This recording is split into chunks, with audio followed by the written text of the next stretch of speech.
That's beautiful. Hi, everyone. Welcome to Lunch Break with ATI.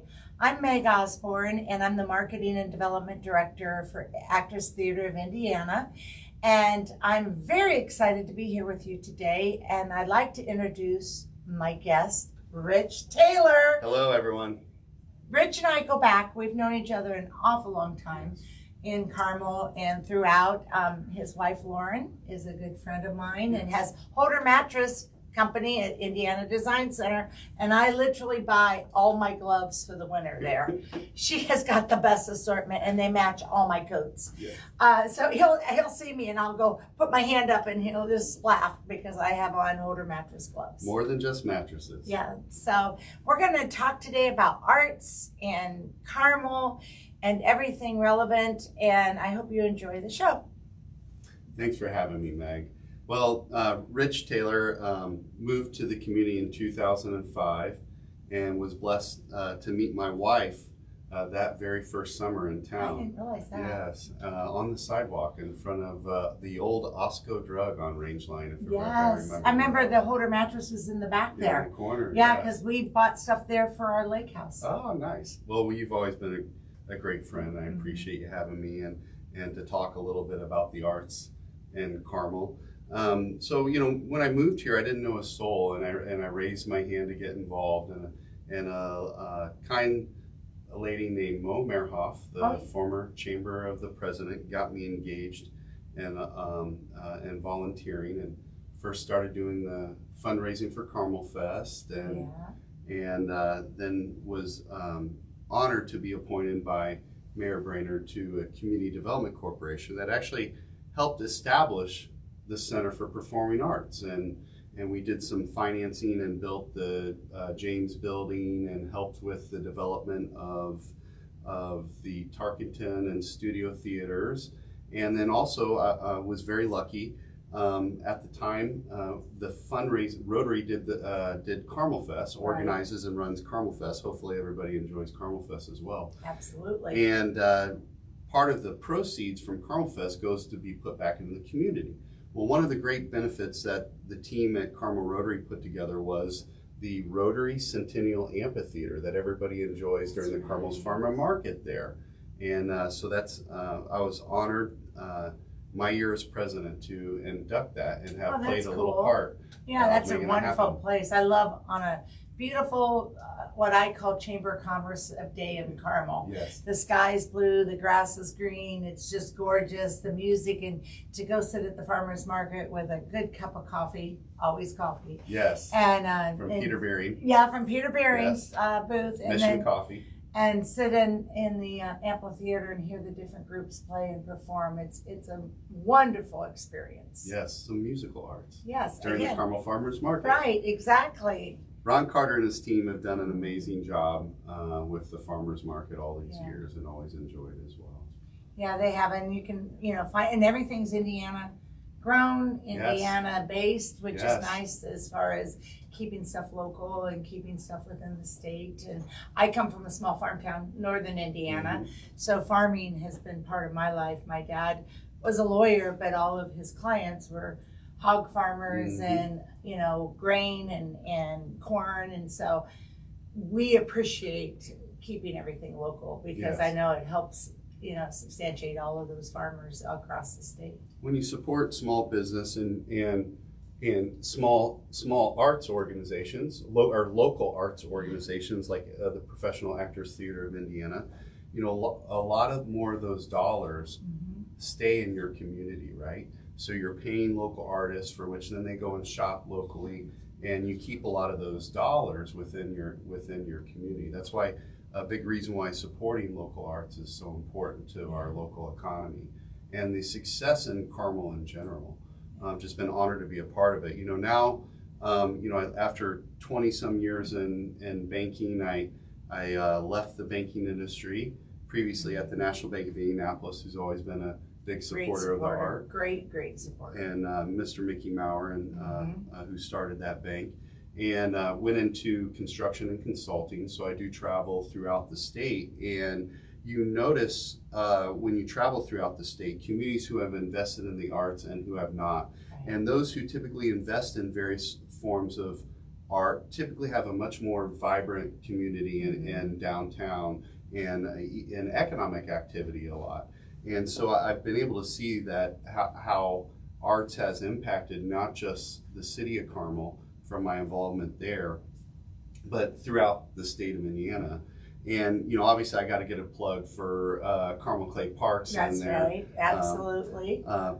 We're all part of this big picture. Yes. It takes a village. Yes, it does. And the parks is a big part of our village. All part about creating that quality of life that it wants to attract people to live, work, and play in your community. And so I've been president of Carmel Clay Parks and been honored to serve as the township's appointee since 2010. And you know, we're actually doing a unique art installation in Central Park with an artist from Africa, Jane During's gallery. Yes, absolutely. So he's hand carving a buffalo and a baby buffalo that will be wonderful. put into Central Park. So that'll be wonderful. Yes. Is it the same one who did the art of the mama and child on Main Street? Yes, right on Main Street. Fabulous. So same artist. And I apologize, I'm forgetting his name at the moment, but you know, Jane During's gallery on Main Street's always been supportive and another form of important art to attract people to our communities. They have fabulous. She has one painting that from the day she moved in there, I've looked at, and it's ironic because as you well know, I've been in the swimming world all my life, and I was a swim coach for 40 years. Well, it's 3 little kids in Africa on a pool deck, and they all have bubbles on their back. Well, when I coached at Jordan Y, they used the bubble program there. You start with 3 bubbles, then you pull a bubble, pull a bubble, pull a bubble. Then the kid is self-sufficient in the water. And they develop their stroke with the bubble, which keeps the hips and the back high in the water. I'm going to get too much into the fundamentals of swimming. But the first day I walked into her studio, I was like, oh my, this thing is huge. I mean, I don't have a wall in my house. I mean, it would be my whole house, you know. And I'm just standing there staring at it, and it was so reminiscent of my entire life.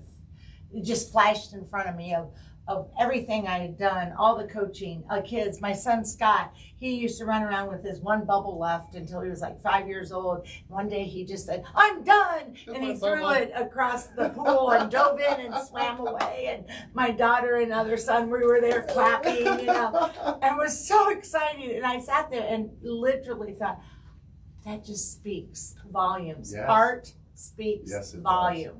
I think you're meant to buy that painting. I don't know. Come on, Meg. I don't have a wall. Yeah. I'm going to have to put it outside my house. You'll have to build an addition so you can buy the painting. I have a reason why to get Brad to build that back porch. Yes, tell Brad. Yeah, tell Brad he needs to do that. So I actually met her originally, which is funny, Jane, through Carmel Rotary. So we were, when I was on the Carmel Rotary board, we were doing a lot of trips in Uganda, in Ecatepec, Uganda, Africa, and she was sort of our liaison through Rotary. She's been a long-time Rotarian as well and helped manage our program with us. And we actually sent a number of people. Longtime township trustee Judy Hagan was managing that program and actually visited Uganda with Jane. So it was really neat to reconnect with her and to open her gallery here.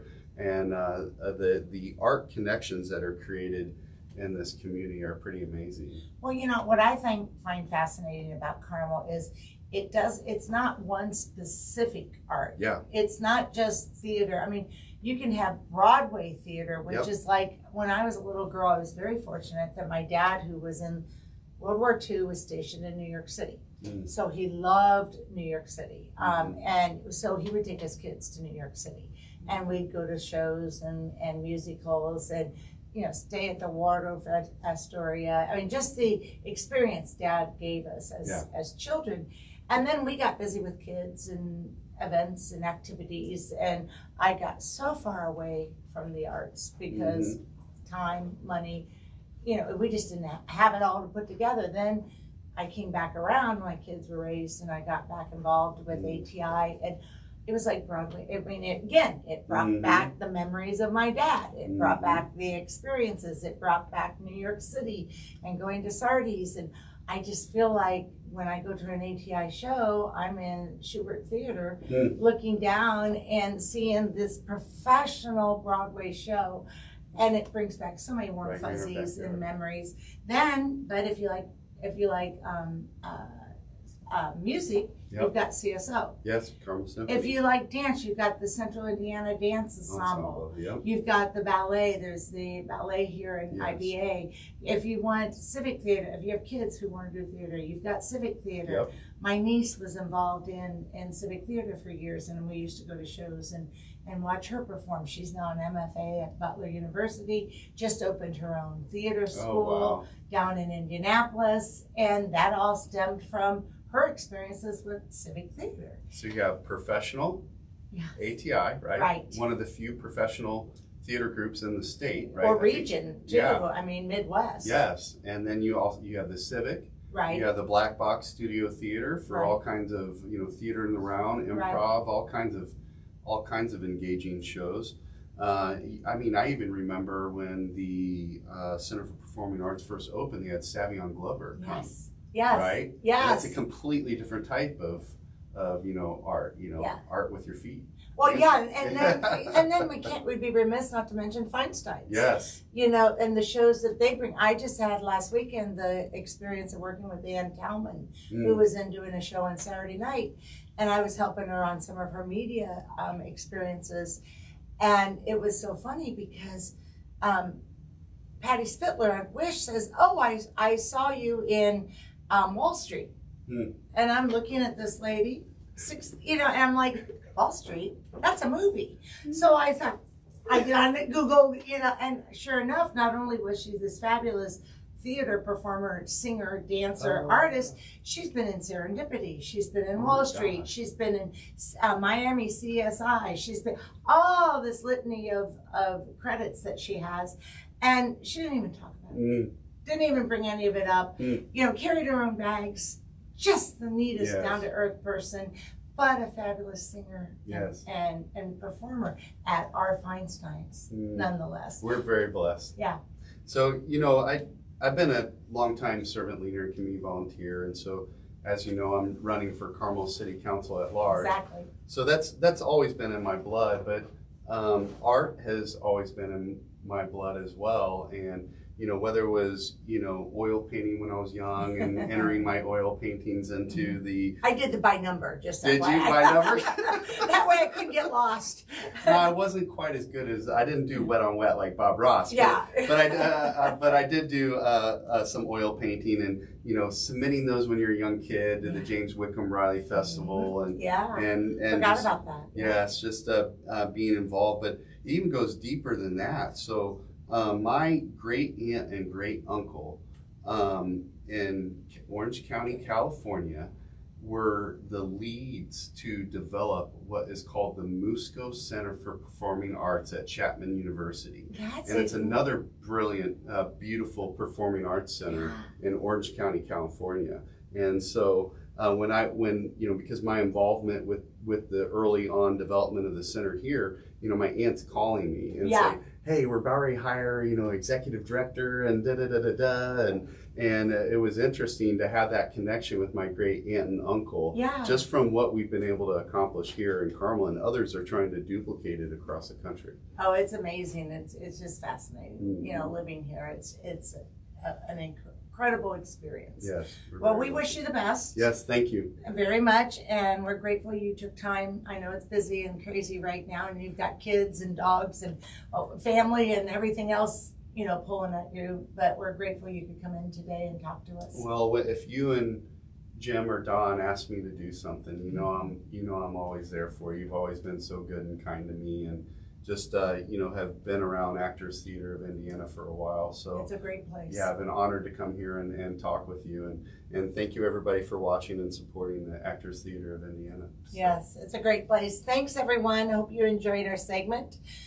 This is Lunch Break with ATI, Actors Theater of Indiana. Next week we'll be back Wednesday at noon. Hope to see you. Bye.